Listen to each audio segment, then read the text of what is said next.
Kochany Zygi, wierny przyjacielu, wśród pocztówek i życzeń wielu, niech i moje, jak mailowe ptaki, w dniu uroczystym takim do Australii z mojej Kanady dolecą melodią starej kaskady, która wygrywa na mandolinie.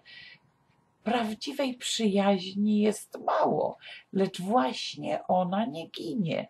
Więc dziś w Twoje urodziny wszystkiego dobrego Ci życzymy. Niech rodzina rozrasta się jak drzewa, zawsze Ci pieśni miłości śpiewa. A my, jako Twoi przyjaciele, też Ci zaśpiewamy. Żyj nam 100 lat i pamiętaj, że też Cię kochamy.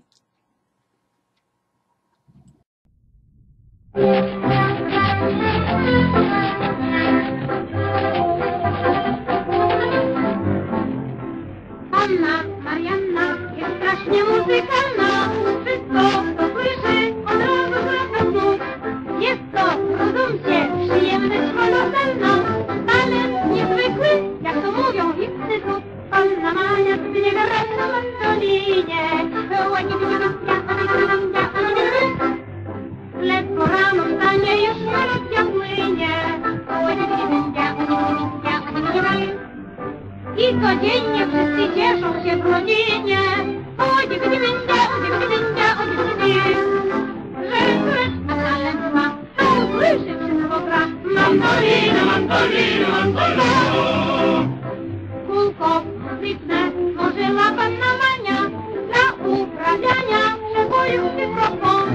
Rano, w niedzielę jest przyjemności wiele, kiedy laików rozśmiewa piosenek to. Panna Mania codziennie gra na mandolinie. Kwitną kwiatki, ludzą nasza strumyk płynie. Ona w kółku przyjacielskim jak w rodzinie. Tylko jedno trochę ma, nie wie nic i tylko gra.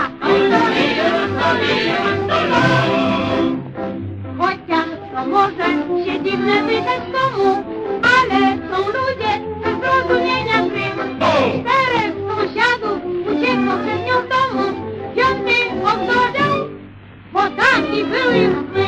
Panna Mania codziennie gra na mandolinie.